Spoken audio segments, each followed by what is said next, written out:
Welcome to Electrified. It's your host, Dylan Loomis. Quick reminder, only 2 more days to grab a mug if you're interested. It honestly pains me to take this down because so many of you are grabbing them, but I am a man of my word. First up today, some notes on Tesla India. So these comments coming from Salman Mandal, an analyst at Counterpoint Research, who said Tesla's manufacturing efforts in India could launch as soon as 2022. Now, I personally have my doubts, but we'll get to that in a moment. He said the cheap availability of resources and lower labor cost will allow Tesla as well as other automakers to earn a higher profit if they set up a local manufacturing or assembly plant. And one of the main issues so far is that the import duties are essentially doubling the price of the vehicles, and Tesla won't be able to accurately test demand in India if these taxes are not reduced. Those conversations, by the way, are still ongoing. My very oversimplified view of the situation, I can see two sides of the coin. On the one hand, we have, okay, India is definitely a large market, but then the question becomes, will Tesla's luxury priced vehicles do well in this area where there is limited charging infrastructure and the roads are, from everything that I'm hearing, pretty bad? The other side is, well, okay, Tesla could have access to a lot of great engineering talent in this region, which might even be more valuable than just the production of the cars or battery energy storage or whatever that manufacturing for Tesla looks like in India. I am not at all saying that I think Tesla India will not happen. I'm just saying we're in the middle of a chess match, and Tesla might use looking elsewhere as leverage to get the Indian government to do what they ultimately want them to do. Adding to that point, it looks like Tesla India might now have a global supply manager. Chandra Shekhar, as per his LinkedIn profile, has moved from the Netherlands to India. Here is his profile. And as of about August, he is now the global supply manager for Tesla in Mumbai, coming from previously his location in the Netherlands. One of the trending news items today is that the Ford Mach-E has failed the moose test. Basically, they set up some cones in an S-shape to simulate avoiding a moose or a child or any vehicle on the road. The goal here is to have the car not knock out those cones as the rear end swings around. The Model Y does this very successfully. The Hyundai Ioniq also did it successfully at the end of this video, but this reviewer said that the Ford Mach-E failed it, and they failed it pretty badly. Here is the Model Y. Handles it well. And real quick, the Ioniq 5. Handles it well. Now, this test is all about the chassis and the suspension. Back in '97, Mercedes was famously known for failing this test. They actually recalled a bunch of their cars and rebuilt them, and they did this by adding an electronic stability control, and they modified the suspension. Next up, Ray for Tesla told us that that female in China, the protester who was standing on the Tesla vehicle, well, she's now being sued by Tesla China for defamation, demanding apology and retribution of 5 million Chinese yuan, which is about $775,000 US for brand damage. Separately, another high-profile defamer is being sued as well. So I love to see this. I hope that justice is served. I hope these people get what they deserve for doing what they did. Were they paid off? I have no idea. Maybe it will come out in these proceedings. But it's good to see that Tesla China and their media team is not playing games. Next up, real quick, in case you're new, please ignore all tweets or anything else like this. Anytime that Cathie Wood and ARK Invest sell Tesla shares, it doesn't mean anything is changing with Tesla fundamentally. They're just rebalancing their portfolio to certain limits that they have under their portfolio guidelines. And I'm not really the biggest fan of Jim Cramer personally, but earlier today he did say that he would rather back Jim Farley over Elon Musk, saying it's Ford versus Musk. I really don't like this analysis at all. It should be Jim and Elon pursue a better and cleaner future together, but it's the media, so what do you expect? Next up, we get some news on Giga Berlin, and you guessed it, it has to do with permitting. So Tesla receives approval to build multiple tanks, but this is only for the construction or the erection of the tanks, but the commissioning, i.e. the filling, is not yet permitted. These tanks, by the way, are for antifreeze and windscreen washer fluid. In addition, gas tanks for later storage of nitrogen and carbon dioxide, as well as the early installation of system tech and containers for the sprinkler system, are approved. Moving on, in case you are not one of the almost 800,000 people that have already seen the video, Jerry Rig Everything uploaded a review of the Rivian R1T. It was very well done. I would encourage a watch. It is linked below if you're interested. It's about 20 minutes long. And at the end of the video, I actually did learn some new things. So apparently when you lock the vehicle, it has a bird chirping sound instead of a typical beep, which is cool. This model actually comes with a portable speaker boombox system, which is really nice. I did not know that. And this is actually a battery battery cell that they have turned into a flashlight that sticks right here into the door. It's apparently very bright, so once again, a little Easter egg. Very cool stuff. Now, I'm actually really excited for this truck. I think it is perfect for all of those people who don't like the aesthetic of the Cybertruck. This should be a great option. I think this truck is really well done. It looks awesome. It's very useful, and I really hope that it does well, so fingers crossed. Next up, Tesla Intelligence UK did upload the full Elon interview. I've, of course, linked it below for you. It's just about an hour long if you're interested. But I did want to play 2 different clips for you so you can hear what he had to say. My actual tax rate is 53%. They try to make it sound like basically it was a big increase in the value of the Tesla stock, and then they added up. They just very selectively poked at the numbers to make it sound like I was paying very low taxes. But in fact, my taxes are very high. They're like over half.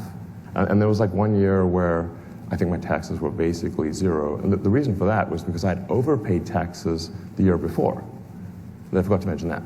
What's going on with you on Twitter? Yeah, I think I said some people use their hair to express themselves. I use Twitter. Walk us through when you decide to do a tweet. You go, no. Well, yes. I think about it for hours. Do you? And I consult with my strategy team.